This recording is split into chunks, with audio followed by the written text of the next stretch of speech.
Tonight, Backstory celebrates the color purple. And here's some history about that. The Color Purple began as a novel written by Alice Walker. The book won the Pulitzer Prize for Fiction in 1983, which made Walker the first Black woman to win for fiction. That same year, Walker won the National Book Award in the fiction category. Now, 2 years later, we're at 1985, that novel was adapted into a film, directed by Steven Spielberg and starring Whoopi Goldberg as Celie, Danny Glover as Mr., and Oprah Winfrey as Sophia. 20 years after that, we're in 2005, Winfrey, Quincy Jones, and Scott Sanders were among the producers of the musical stage play, which opened at the Broadway Theater in New York City. And most recently, last Christmas, Winfrey, Jones, Spielberg, and Sanders joined in bringing to the screen the musical film, which opened Christmas Day last year. Do you mind if I give you a little personal history? In December 1985, I was a relatively young bride, and my husband at the time and I were part of a packed together audience in a sold out movie theater in Westwood. That's where we usually hung out.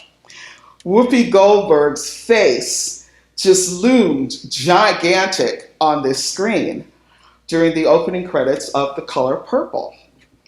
And all these cheers and applause went up for this woman, and I'm like, who in the heck is Whoopi Goldberg?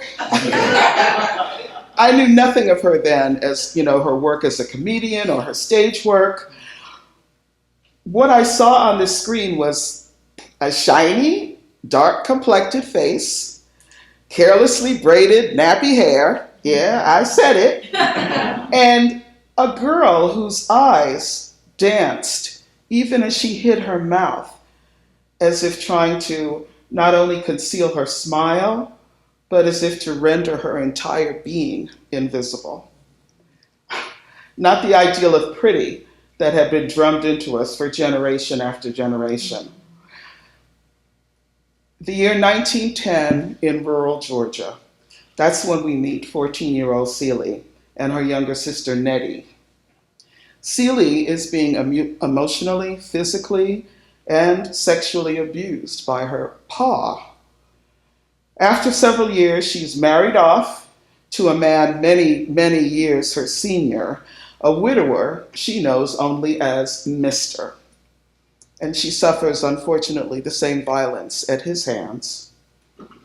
Add to that, taking care of Mr.'s kids, a pack of neglected, menace to society baby's kids from his previous marriage. And you've got the picture of a girl who's barely out of her teens, and she's virtually invisible, except as a slave to others' needs. Themes of gender and racial oppression, poverty, and abuse dominate the first part of the movie. But as we follow Celie for the 30-year span of the film, we see her transformation as she finds empowerment, love, self-worth, and freedom, mostly through the bonds of sisterhood, both biological and chosen. These are bolded themes in this story as well, some of which our artists will explore tonight. Now, I did a little backstory myself on the timeline. As I mentioned, we're introduced to Celie in 1910 in the South, when she's 14 years old, putting her year of birth at 1896. Celie's mama would have been born around 1876, and her grandmother perhaps in the 1850s. Now that's before emancipation. That's before Juneteenth, which we'll be celebrating in a couple of weeks. And Mr., he was many years older than Celie. His father, who taught Mr. violence to control women, may have been enslaved himself. So our two major characters, only 1 or 2 generations out of slavery. Just 1 or 2 generations free from the chattel system which wallowed in legalized violence against Black people, taught that Black families were disposable by routinely separating biological families, and worked Black men and women as studs and birthers to enrich the holdings of slave owners. Please sit with that for a moment. Now, in the past 10 years, I personally have buried 3 people of major significance in my life, and I learned secondhand of the passing of a fourth. At one point, the depression, the grief, the helplessness, I shouldn't exactly blame that, but I ended up neglecting my health to the point of critical illness and hospitalization, even hallucinations. Ruminating on the themes of The Color Purple, I did a mental playback of a character who receives under 5 minutes of screen time, and then only in a flashback. That's Celie's mother. She's nameless, referred to only as Mama. For me, she illustrated the subject of women's health, specifically Black women's mental health, which I believe is also a bolded theme that doesn't get explored too much. Mama has passed away before we're brought into the world of Celie. Severe depression had a lot to do with her death.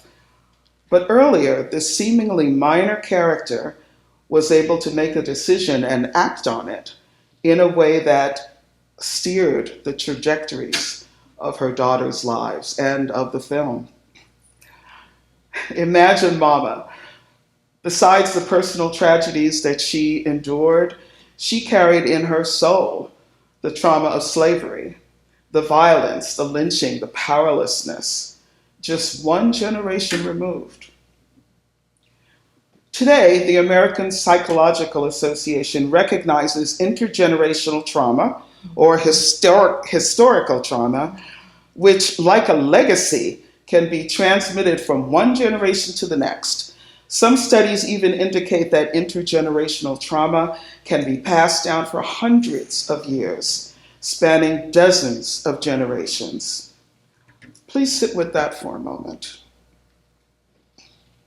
as we consider the characters in this film and the so-called violence that they seem to have perpetrated against each other. Think of that, just one generation out of slavery.